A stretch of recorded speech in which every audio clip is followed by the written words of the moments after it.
to internal power. Now the upper stage has gone to internal power. So power is removed from the rocket's upper stage, the ICPS, and it's been switched to battery power. The same milestone is coming up for the core stage at T-minus 1 minute and 30 seconds.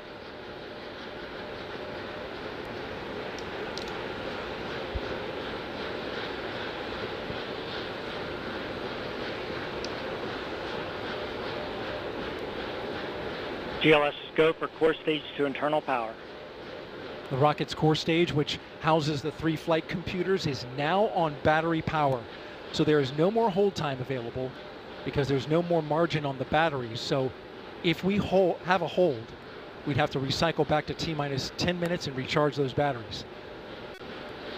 The count continues. A note now, shortly after liftoff. 1 minute. Shortly after liftoff, Mission Control Houston will take control of the rocket, and my colleague, Leah Cheshire, will take over commentary. T-minus 50 seconds and counting. Coming up at T-minus 33 seconds, the GLS will hand off control to the ALS. This is the autonomous launch sequencer. On board the rocket, it will take over command and control of the rocket. But the ALS will check, make sure there's no holds coming from the ground up until T-minus 2 seconds. GLS is go for ALS. And we are go for ALS. The Space Launch System is now counting down to liftoff of Orion on its maiden voyage to the moon. Launch team can no longer recycle the count. Sound suppressor water now flowing 15. under the ML. And here we go. 10. Hydrogen burn-off igniters initiated. 7, 6, 5. Core stage engine start. 3, 2, 1. Boosters in ignition. And liftoff of Artemis 1. We rise together back to the moon and beyond.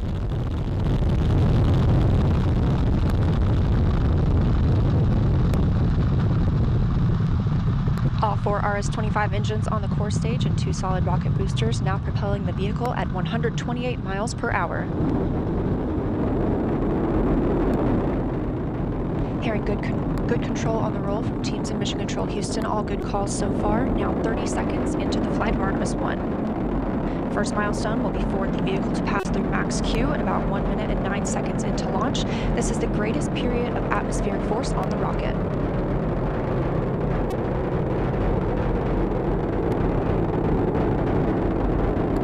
SLS now traveling 607 miles per hour.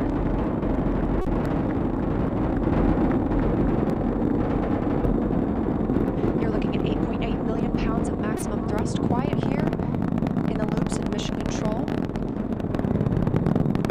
The 4 core stage engines are throttling down ahead of passing through max Q.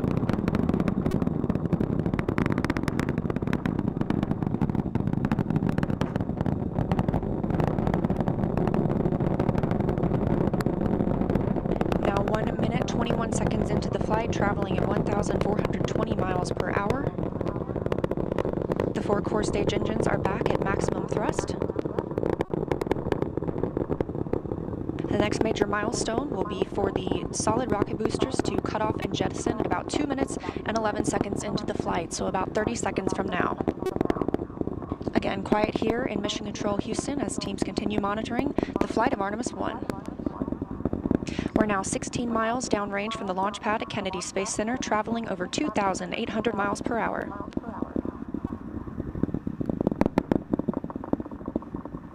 Standing by for solid rocket booster jettison and shortly thereafter.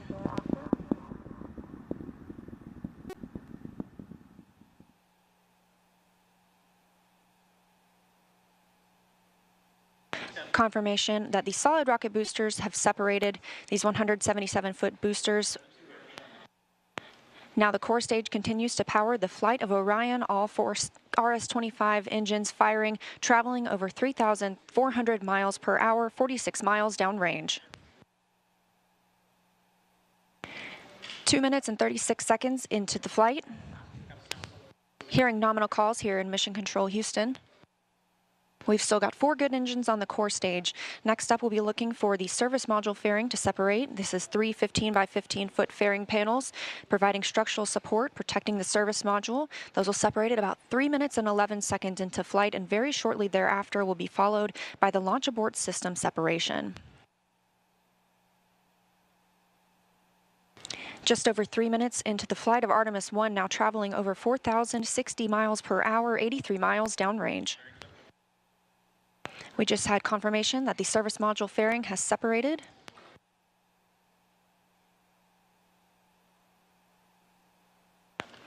And that the launch abort system pyros have fired, separating those from Orion as well.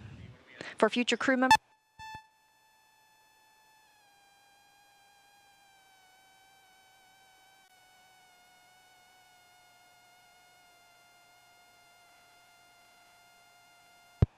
we just heard the call for 3 engine press, meaning if SLS were to lose an engine at this point in the mission, we could still achieve a nominal mission. We would just have an extended main engine cutoff time. However, we still have 4 good engines, all at maximum thrust right now, powering the first flight of Artemis at 5,200 miles per hour, 148 miles downrange.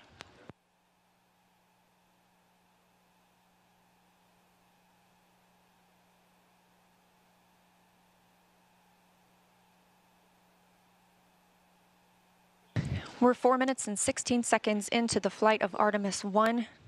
So far, we've had a clean ascent. We saw those solid rocket boosters jettison about 2 minutes and 11 seconds after liftoff. Shortly after, we had the service module panels fairings separate, as well as the launch abort system. The launch abort system was inert for this flight, except to perform this separation.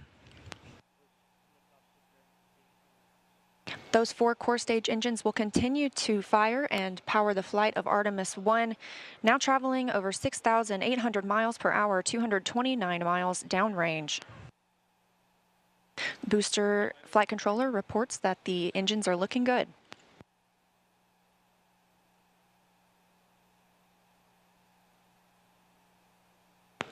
Our core stage main engine cutoff time is about 8 minutes and 3 seconds. We are now 5 minutes and 11 seconds into the flight, 7,656 miles per hour. Again, 4 good core stage engines.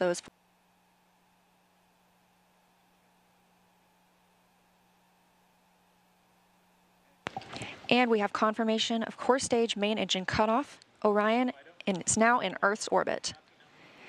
The flight dynamics officer reports that we have a nominal main engine cutoff.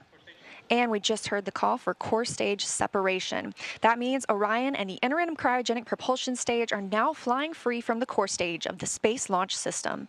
The next milestone will be solar array deploy approximately 18 minutes after liftoff. But before Orion stretches its wings, let's check back in with our friends at Kennedy Space Center and hear all about what it was like to hear the rocket roar off the launch pad.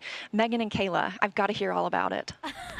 Well, if you're just joining us, welcome to NASA's Kennedy Space Center, where we just watched Artemis 1 launch, our first step towards our next adventure into deep space. As Leah said, I'm NASA's Megan Cruz, and this is NASA astronaut Kayla Barron.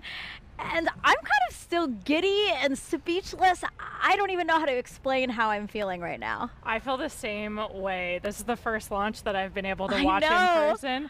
And I've got to say, it was incredible. It took my breath away and I was tearing up. Just what an amazing accomplishment for this team, this international team, people who have been dedicating their careers to getting this rocket off the ground and taking the first step to getting a crew on that vehicle back to the moon. It was just incredible. Yeah, this is a moment I think that we're all going to... Coming up on 21 minutes since liftoff. Orion is attached to the interim cryogenic propulsion stage. You can see those 4 solar arrays unfolding now. And again, Artemis 1 is a flight test. It's paving the way for a sustainable presence at the moon. Looking forward to the future, Gateway will be our space station in lunar orbit. And we have some similarities and differences in the solar arrays unfolding right now on Orion and those that'll be on Gateway. So like we're seeing now, these are deploying autonomously. The Gateway solar arrays will as well.